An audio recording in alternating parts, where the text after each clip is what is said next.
will talk about what is GLC. The Malaysia Government Control Government's Linked Corporation GLC through the Federal Government Linked Investment Company GLIC. GLC are firms with a primary commercial goal in which the Malaysia government has a direct controlling share. The role of GLC can be confusing. Their vast presence across various sectors and functions can make their role difficult to identify. Here, two main roles GLC hold. One is the role of welfare aid, helping people or societal benefit. The other role will be the role of investing into the economy, in creating the kind of entrepreneurial enterprising spirit that will allow the flourishing of new SME or small enterprise to grow. When GLC are unsure of their role and mandate, it makes it difficult to raise questions about their accountability, since there is no clear target to be accomplished. This is a hurdle in the checks and balance process and put the company integrity at risk. The practice of assigning political leader to non-executive role in government-linked corporation is presently being accused of corruption, since it is given to individuals who should not have them. Political appointees at government-linked business and statutory organizations should resign immediately if they were appointed by the previous administration, according to Malaysia Institute of Chartered Account MICA CEO Omar Gomez. Her further stated that the same should be applied to statutory entities, publicly traded and unlisted corporations and colleges. Former Prasarana Malaysia Berhad Group CEO Muhammad Nizam Aliah stated that if their selection were made for the benefit of the people, it would not be a problem. A recent debate at Mara Corporation, which argued that GLIC and the GLC should be free from political interference and political personages from the board and management, as Mara is the only organization that Malay and Bumiputra community have left. Problem arise when Malaysia Anti-Corruption Commission and MACC official visited Majlis Amanah Rakyat Mara office on Monday, February 7th, to begin an investigation into integrity issue involving several senior Mara officers. MACC conducted raids at Mara and Mara Corp headquarters and at a corporate secretary company around the city. Raids were believed to be for the purpose of collecting documents related to power abuse linked to several officers at the agency. The integrity allegations stem from a Twitter account that exposed a request by Mara Corp Executive Director to investigate Vice Mara officer concerning integrity issue. Political appointees in GLC are something that has been happening for a long time. Therefore, surely there will be issues arising regarding corporate governance. For instance, the practice of appointing politicians in GLC is alleged to be a form of corruption, where it is seen as gaining political support and also considered as necessary because it guarantees the government position to be a stronger position, and at the same time, it can ensure the support of Member of Parliament to the government. At one level, GLC seems to be used as a place to give position to politicians who do not hold position in the central government administration, and the practice of using the position of the GLC as a platform to obtain financial assistance to members and political parties by appointing senior politicians in which can offer a lucrative income and more money will be invested for party election. As we all know, in Parliament there are 222 seats and a party need at least winning 112 seats to form a government, and by giving position in Member of Parliament, it can prevent them from joining other parties. Thus, political appointment in GLC, for example, to gain the support of Member of Parliament were a clear form of corruption and a major cause of problem, as the tendency of politicians to abuse this institution for political gain is very high. Next, there will also arise conflict of interest issue in GLC, as the decision made by politicians tends to be influenced by their political interests. This is because politicians who are in GLC are unable to combine political interests with economic consideration, and politicians will always think of ways to meet the needs of their respective parties. Therefore, in such a situation, of course, they cannot make the right decision. That is clearly the case when many politicians leading GLC are prosecuted in court for abuse of power.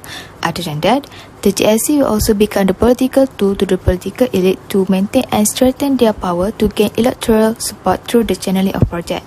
As for now, there are still politicians and businessmen with political interests that are still appointed in state-owned companies, and such behavior is adding to the concern of the people.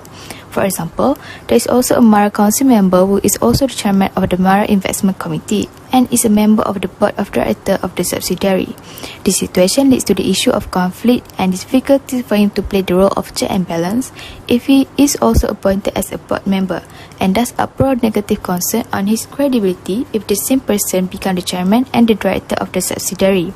Let alone the Mara is a trusted agency where one of the objectives of the establishment of Mara Corporation Sdn Bhd is to introduce best corporate governance practices throughout the Mara group of company, and thus with the activity that have been taken place, the objective of strengthening good governance practices can be debatable.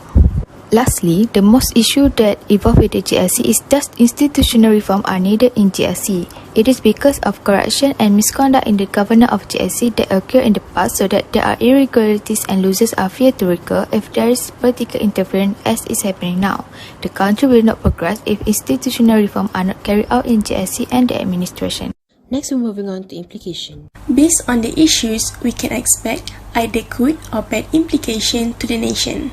First of all, GLCs can ensure the economic development. GLC and GLICs are two important components in order to achieve a better economic structure for the country. For example, GLCs remain as the main and strategic service provider for electricity, telecommunication, postal, airlines, airport, public transportation, water, storage, banking, and financial services. The second implication is it can deliver an optimum impact in the country's socio-economy. As for now, we are now in a phase of post-COVID-19 situation, which is switching our new norm back. This could be done by implementing government policies which will build the strength of sectors such as semiconductor to become main contributors in the industry.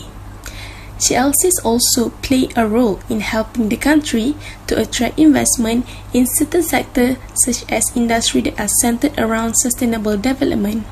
The bad side of expected implication from the incident are GLC will be used in an accountable manner by the political people.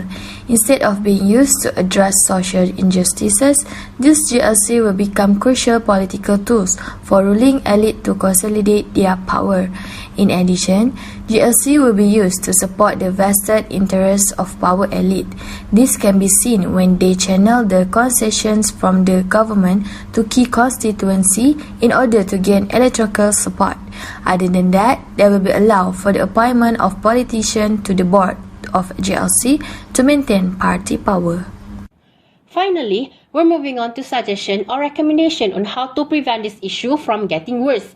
The first suggestion is, all active politicians should not be appointed to GLC company boards. With the government as the majority shareholder in a GLC, a proper justification for the appointment of politicians must be provided, as the government has a duty to be transparent and be accountable to the nation. As said by the economist Edmund Terence Gomez, he had several doubts about politicians becoming directors in GLC, as professionals should be hired based on their qualifications and not by their political views. Next is to establish a special and independent body to monitor GLC flow. Since the number of GLCs in Malaysia is too large, the government should create a special and independent body whose committee members consist of local people who have knowledge about the GLC system, as well as appointing experts and professionals to lead it and free from political interference. The establishment of the special body is to monitor and audit all GLC in Malaysia, including in terms of financial management and the achievement of their objective. as at the moment we still do not have any bodies that monitor and also tracking the GLC, and if we have them, it will be much better for internal coordination of GLC in Malaysia. Lastly, is to introduce new laws to prevent abuse of GLC.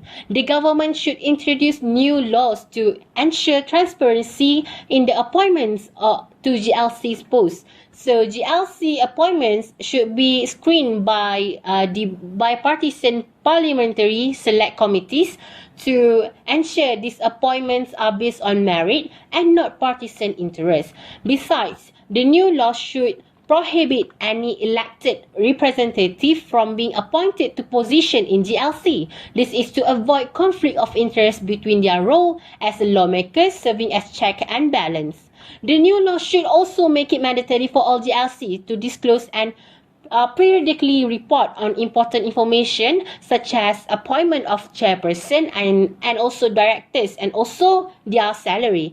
In addition, such a new law need to be supported to prevent the abuse of GLC as a political tool for manipulation. In conclusion, there will be no problem for a politician to become directors or executive in GLC as long as they are truly trustworthy and skilled in the field they lead to ensure the implementation of the GLC administration is carried out properly and efficiently without any corruption and free from political interference.